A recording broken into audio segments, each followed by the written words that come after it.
Fala pessoal, beleza? E aí, tudo bom, galerinha do Marista? Bem, estou aqui em casa, como vocês sabem, eu estou me curando um pouco para sair da crise, mas semana que vem com certeza estarei junto com vocês, tá bom? Beijo no coração de todos. Galerinha, esse pequeno vídeo aqui para falar um pouquinho para vocês de movimentos sociais, beleza? E é interessante porque quando a gente fala de movimentos sociais, a gente está falando, no caso, do próprio desenvolver, da democracia. Primeiro que a gente tem que entender que a ideia de democracia é uma construção, A democracia a priori ela é imperfeita, ou seja, essa democracia que nós estamos vivendo na atualidade ela é imperfeita. Se ela fosse perfeita, não haveria movimentos sociais, por exemplo, entendeu? Então a democracia a priori ela é imperfeita porque na realidade a democracia ela está em constante construção social, beleza? A ideia na realidade é que nunca a democracia perfeita ela é uma ideia, ela é uma construção idealista, Agora, utópica até mesmo, mas não é porque ela é utópica que a gente não vai correr atrás, entendeu? Que a gente não vai tentar construir essa utopia, de um regime de fato para todos, Beleza? Então, quando a gente fala de democracia, a gente tem que entender que a democracia é um local, a democracia, a política, é um local de embate, de confronto, beleza? Tá certo? De confronto, certo?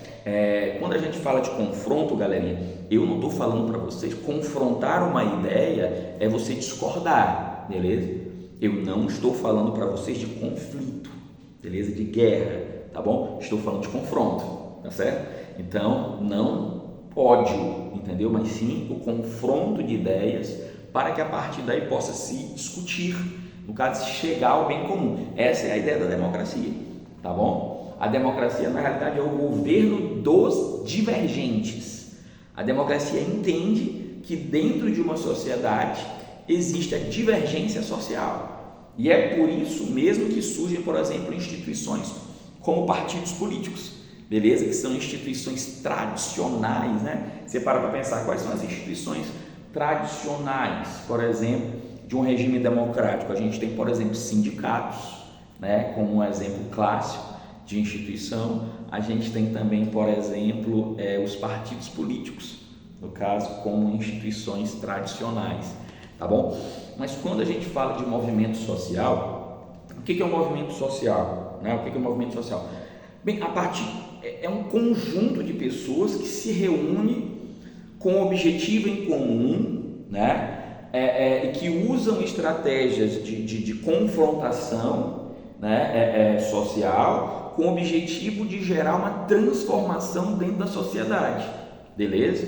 Então, movimento social, ele pode ser movimento conjuntural ou estrutural também. Então, por exemplo, dentro de uma pandemia ou dentro de uma crise econômica, eu posso ter determinado movimento social. Aquele movimento social, ele nasce e morre dentro daquela crise econômica, dentro daquela pandemia, dentro daquele momento, por exemplo, de catástrofe ambiental, um maremoto, um terremoto, os incêndios que a gente estava vendo há pouco tempo atrás aí, nos Estados Unidos e em outras regiões do mundo, a situação que a gente está vendo agora no Rio Grande do Sul, pode surgir um movimento social ali, certo? Ou seja, esse movimento social está dentro de uma conjuntura específica, certo? Tá? As pessoas cobram algo do Estado, cobram uma mudança, não acham que o Estado está dando ali a garantia, para que eles tenham ali dentro daquele momento de crise total o mínimo, então eles vão lá, se organizam, cobram, fazem passeatas, se organizam dentro da internet, que hoje é um espaço muito grande dos movimentos sociais. Então esse movimento ele é conjuntural. Quando a gente fala de um movimento social estrutural, aí ele faz parte da própria estrutura econômica, política de uma dada sociedade, beleza? Então movimentos sociais estruturais, por exemplo, eles estão ligados muito, os mais tradicionais estão muito ligados, por exemplo, a temas, como o trabalho, certo? Um dos movimentos sociais mais antigos que a gente tem no Brasil, conjuntamente, lógico, ao movimento operário, que é entendido como o primeiro movimento social brasileiro, apesar de existirem estudos que tentam provar que o movimento abolicionista seria o primeiro movimento social, mas tudo bem, deixa para lá. Mas a gente tem também um movimento pela terra, um movimento pela reforma agrária. Veja, a estrutura do nosso Estado, do nosso país, desde quando ele ainda não era país, ainda era colônia, diga-se de passagem, a nossa estrutura desde as capitanias hereditárias e de Sesmaria é uma estrutura de concentração fundiária. Isso gera um movimento que pede a redistribuição de terras, beleza? Então, a gente tem esses movimentos que são conjunturais e estruturais, beleza? Agora, o que vai acontecer principalmente, por exemplo, ao longo do século XX é o surgimento de novos movimentos sociais, beleza? Novos movimentos sociais. Por exemplo, pautas identitárias, que são pautas também de minorias, pautas identitárias, como a questão, por exemplo, dos movimentos de gênero, o movimento transgênero, por exemplo, hoje muito forte, o movimento LGBTQIA+, também, beleza? O movimento negro, que é a pauta de minorias, que foi silenciado durante muito tempo na nossa república, foi silenciado desde o seu nascimento, perseguido na República Velha, na Era Vargas, e no movimento negro, um movimento também de minorias. Hoje a pauta ambiental, no caso, certo? Esses novos movimentos sociais, eles são bem interessantes, porque eles usam, inclusive, na atualidade, outros meios, como eu estava falando ainda agora, que é a questão, por exemplo, da internet, beleza? Agora, só fazendo um parêntese, a gente tem um problema, porque a gente acha que todo movimento social, ele requer transformação, mas os movimentos sociais, eles podem ser movimentos que queiram a transformação, mas eles podem ser movimentos sociais de conservação. Vou dar um exemplo para vocês. De um movimento social que ele é conjuntural de conservação, A gente está ali no governo João Goulart, beleza? Numa conjuntura específica de Guerra Fria, de década de 60, que é um momento complicado da Guerra Fria, crise dos mísseis e tal, logo ali, guerra do Vietnã, logo ali, entendeu? E aí, naquela perspectiva das reformas de base, a classe média brasileira, junto com a Igreja Católica, faz aquela marcha com Deus pela fé e liberdade. Então, aquele movimento meteu 500 mil pessoas nas ruas, entendeu?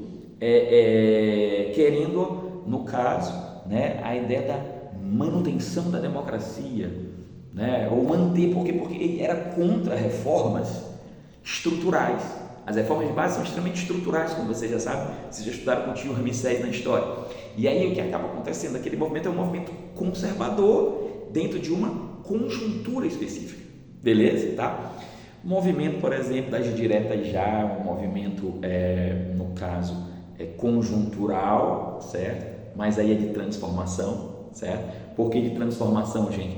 Porque a Constituição que vigorava naquele momento histórico era de 67, que dizia que as eleições elas eram indiretas, então ela está tentando transformar a própria ordem constitucional do Estado brasileiro, beleza? Então o movimento social ele pode ser, as duas coisas, tá? Ele pode ser de transformação, mas ele pode ser também de conservação. Por quê? Porque é uma característica da democracia que a gente estava falando ainda há pouco, o confronto de ideias, o confronto de ideias, muitas vezes as ideias transformadoras e as ideias conservadoras dentro da sociedade se confrontam, gerando movimentos sociais dos dois lados, beleza? Nós temos vários tipos, de movimentos sociais. A gente tem passeata, greve, manifestações, panfletos, e hoje muito forte mesmo a chamada ação virtual, a ação virtual, beleza?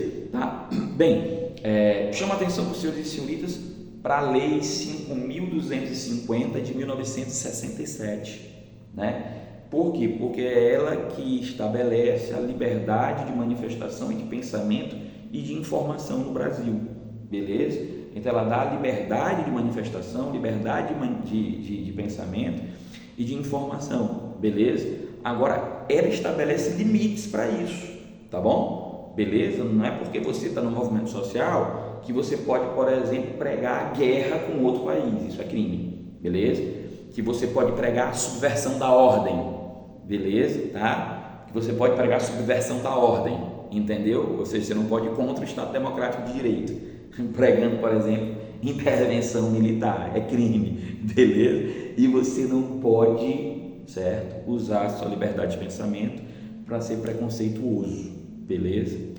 Guerra, preconceitos, subversão da ordem. Existem limites para a liberdade de pensamento e expressão, tá bom? Beijo no coração, galerinha. Tchau, tchau.